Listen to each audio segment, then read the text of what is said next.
Ciao ragazzi, ed eccoci qua per cercare di soddisfare una vostra richiesta, me l'avete chiesto in tanti, come si calcola effettivamente una cella notch, che effettivamente può servire, è utile, è una forma di equalizzazione.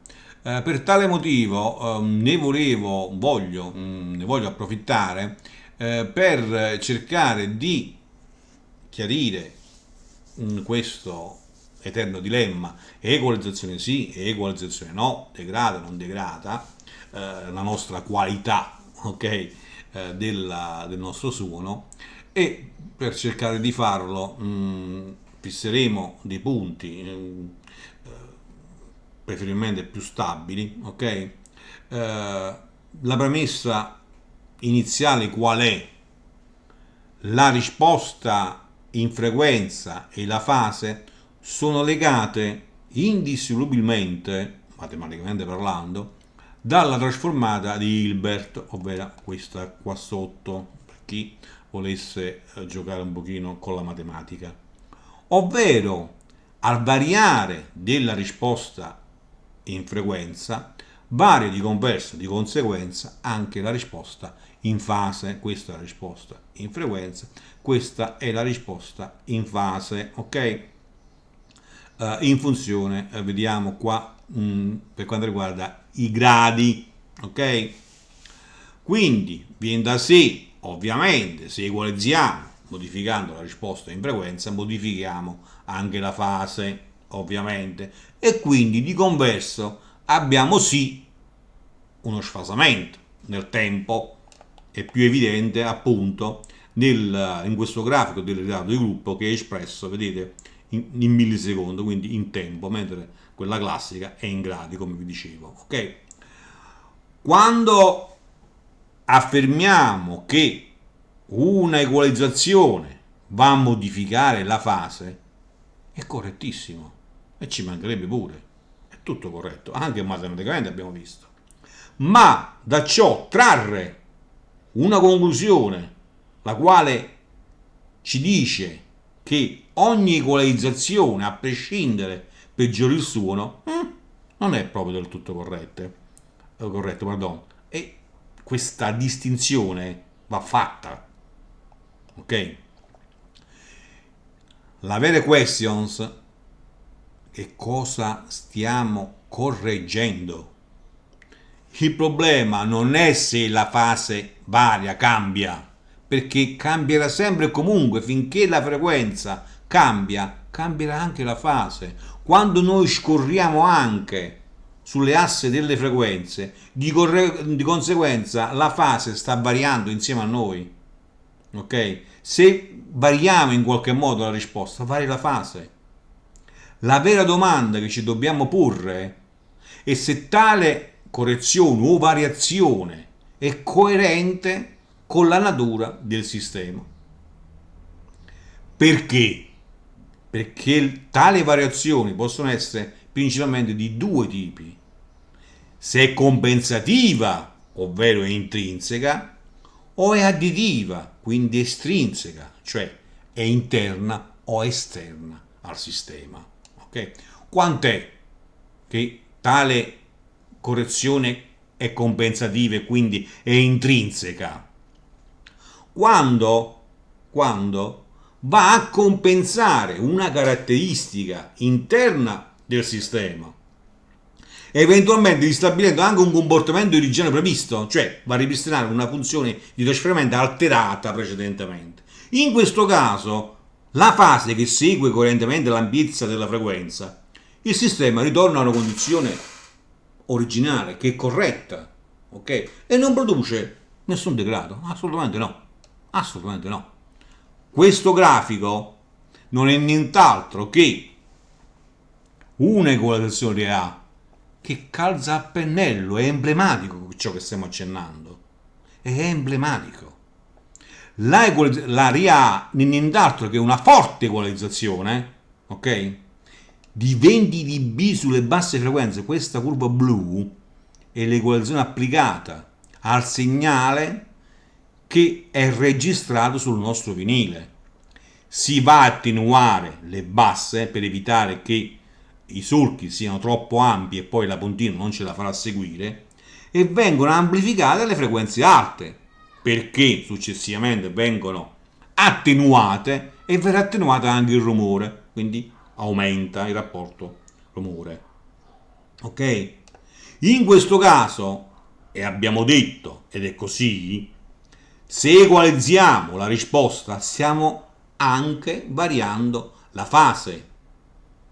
Quando noi applichiamo l'equalizzazione inversa, perché quando noi andiamo a ascoltare dobbiamo ripristinare questa equalizzazione e si applica una RIA inversa, il nostro prefono non fa altro che questo, ok?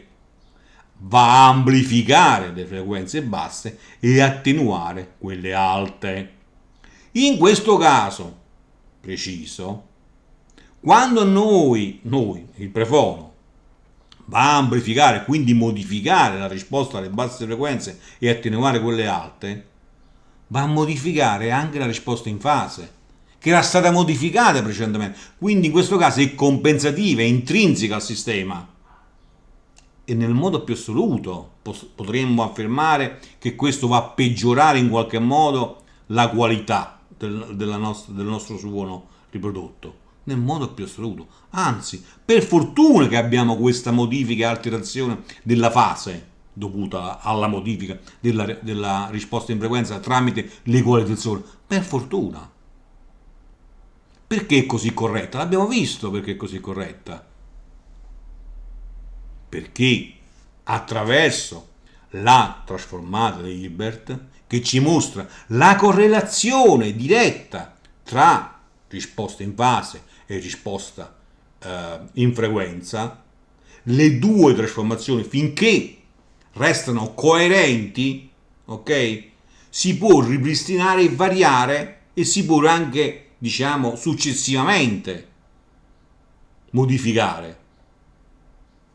Possiamo fare ciò che vogliamo, resteranno sempre coerenti finché si resta in un sistema a fase minimo, ovviamente, ok? Quindi, dal punto di vista teorico e sistemico anche, la correzione in questo caso non presuppone nessuna alterazione della qualità, nel modo più assoluto, anzi, per fortuna, ok? Per rimanere avvezzi in materia, quando è che un sistema si può definire a fase minima? Quando tra tutti i sistemi, con lo stesso modulo, la funzione di fase è la minima possibile. E questo cosa implica? Che appunto il modulo e fase sono legate inequivocabilmente. Una determina l'altro, come abbiamo visto. Ok? Quant'è invece che possiamo trovare un degrado? Quando andiamo a modificare l'ampiezza della risposta in frequenza in un sistema che non rispetta queste relazioni tra queste due grandezze che possiamo sempre trovare, mi ripeto, nella trasformata di Hilbert. Quando avviene questo? Quando andiamo a modificare la risposta, ad esempio in ambiente, ci sono le cosiddette riflessioni, le modali, interferenze, diffrazioni e quant'altro e altri ritardi vari. In questo caso, quando andiamo a modificare, a correggere la risposta in frequenza, non possiamo più correlare e modificare la fase. No, perché è esterna al sistema. Ecco perché un'equalizzazione ambientale è tale che è sana quando viene fatta entro certi limiti. Oltre, no, perché vi ricordo che il nostro sistema uditivo che elabora con un'integrazione, piccole variazioni le tollera, non vengono percepite e quindi evidenziate attraverso tale trasformazione. Ma quando sono grandi, caspita se lo fa, vengono percepite. Ecco perché spesso abbiamo una perfetta risposta in frequenza, ma poi ciò che ascoltiamo non è piacevole, perché abbiamo sì una risposta piatta, bella, ma la risposta in base è pessima, ok? Perché è estrinseca al sistema, non sono correlate. Quindi non è corretto dire sempre e comunque l'equalizzazione va a peggiorare nel modo assoluto. È più corretto dire invece che ogni equalizzazione modifica assolutamente il comportamento temporale del sistema. Se tale modifica è coerente, causale, intrinseco, compensativo, allora in questo caso si può persino ripristinare in perfetta correttezza anche un segnale originale, come abbiamo visto nelle quotazioni di A.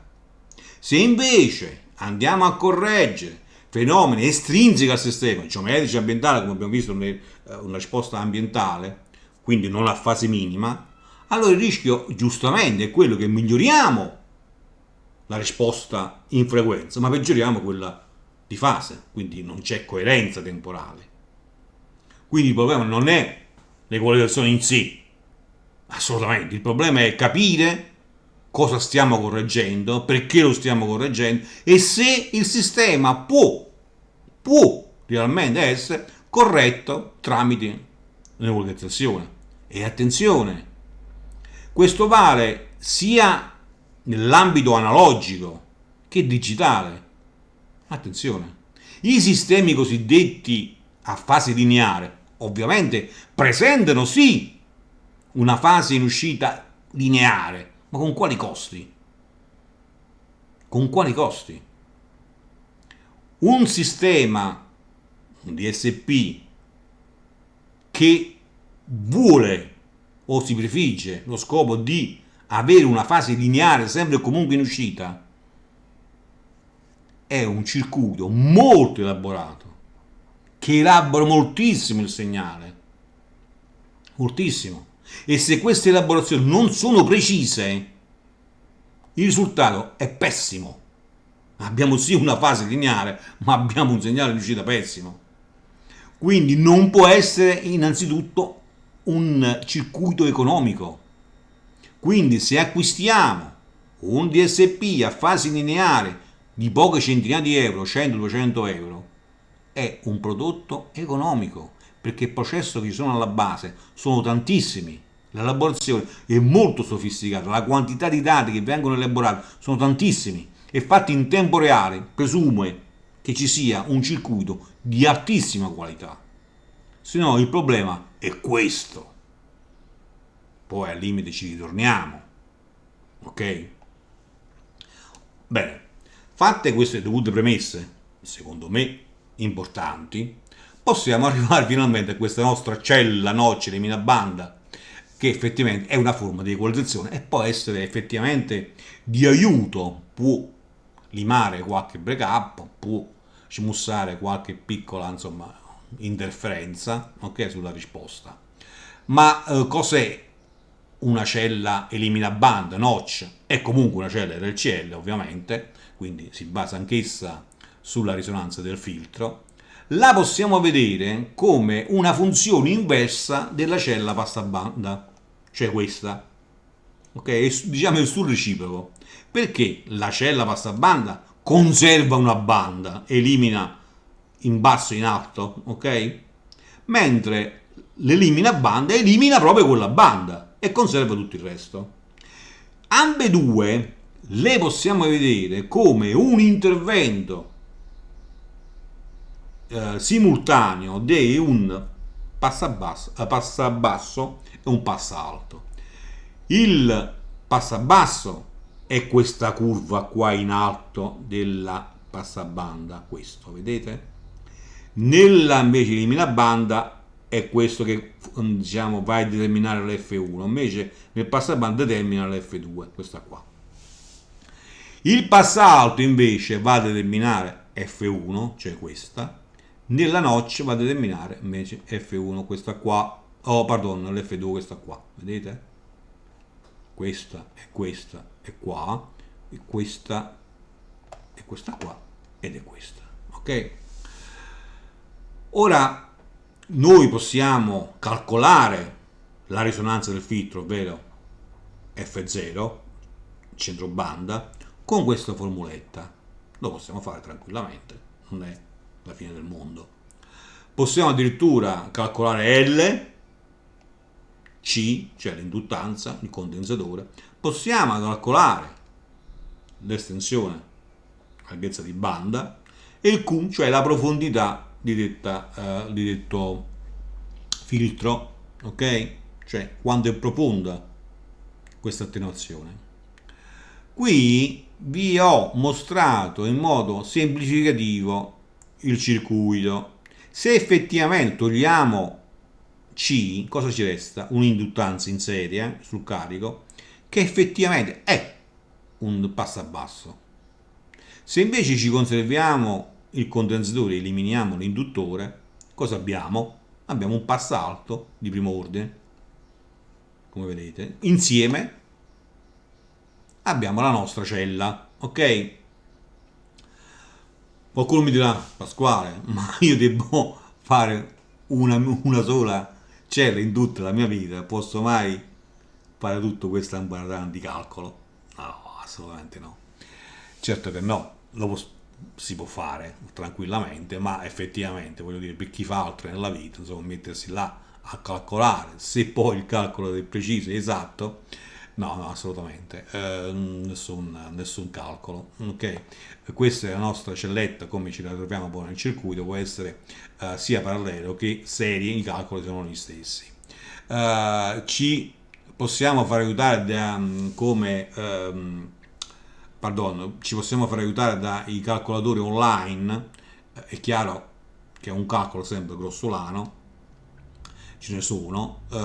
Ci possiamo far aiutare da dei simulatori, lo fanno, calcolano anche la cella notch, ma per un calcolo un pochino spannometrico ci possiamo far aiutare da delle tabelle, dei filtri che ci ha messo a disposizione anni fa Ciare, ovvero questa, ok? Nei quali, a secondo il taglio che vogliamo ottenere, ci indica sia l'induttore che il condensatore. Ora, siccome abbiamo detto che una cella notch la possiamo vedere come l'intervento di un passa alto e un passa basso, quindi possiamo calcolare F1 e F2 come molto spannometricamente, ragazzi, chiaro? Non abbiamo il simulatore, non vogliamo fare il calcolo, ci dobbiamo accontentare in qualche modo, no? Allora, F1, che sarebbe il passa basso, prendiamo, ad esempio, vogliamo attenuare nell'intorno dei 1000 Hz, allora F1, quindi l'FC di 1, ok, sarà F0 diviso 8, 0,8, e quindi otteniamo 800 Hz. F2, cioè l'intervento del passa alto, ogni tanto devo fare attenzione perché mi faccio casino, sarà F0 per 1,7. Ok, andiamo sulla tabella. Preciso che non dobbiamo prendere come riferimento 8 se abbiamo driver da 8, ma dobbiamo fare riferimento da questo da 4, ok? Perché il modulo e le re sono più bassi, quindi è più preciso prendere la tabella di 4. Poi sugli altoparlanti da 4 ohm prendiamo il riferimento quello da 2, ok? Ma ragazzi, è spannometrico, ok? Ora, F1, che sarebbe l'intervento dell'induttore, a 800 questo vale 0,8, ok? Il passato, quindi il condensatore, vale circa 23 microfarad. La resistenza che trovate inizialmente, questa può essere uguale al valore dell'impedenza nominale del driver, quindi 8 ohm, ok? Ma, ma possiamo vedere anche l'effetto che fa di quando abbiamo testato esposto. Allora, prendiamo un attimo un simulatore,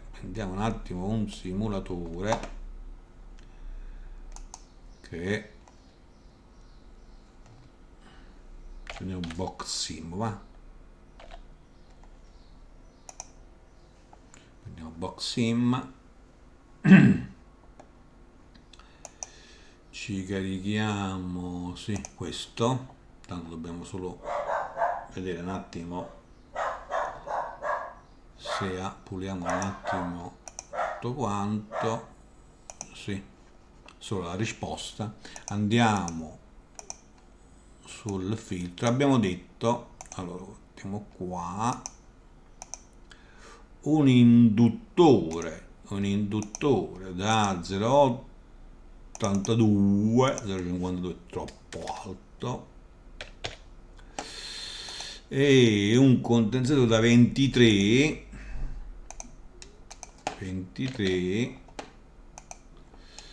colleghiamo in parallelo i due in serie all'altoparlante e vediamo, applichiamo. Sì, dai, all'intorno dei 1000 abbiamo avuto un'attenuazione.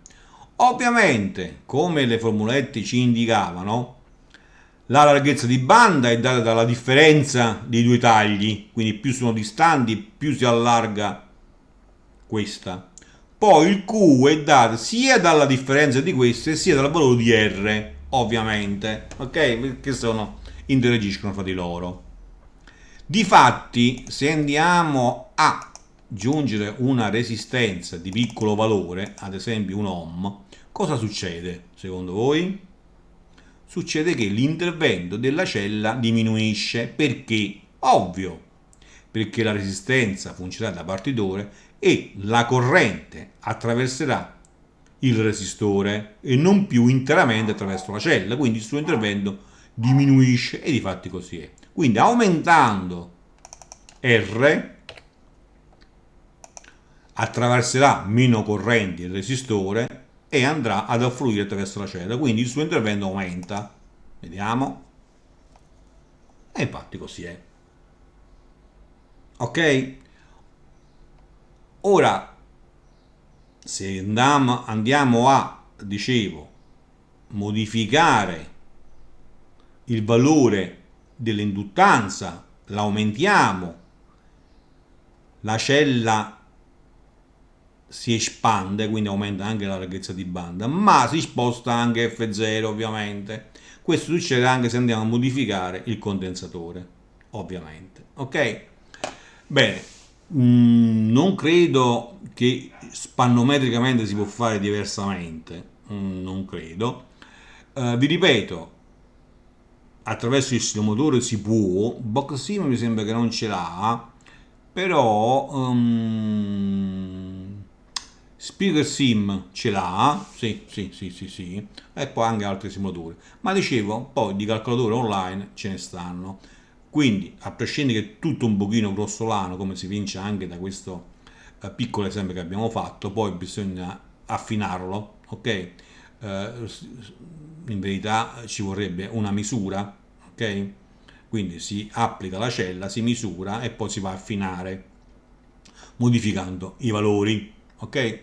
Spero in qualche modo di aver soddisfatto la vostra richiesta, spero in qualche modo di essere stato di aiuto. Se questo video vi è piaciuto e è stato di vostro interesse, mettete un mi piace per darmi un atto, come sempre mi farete felice.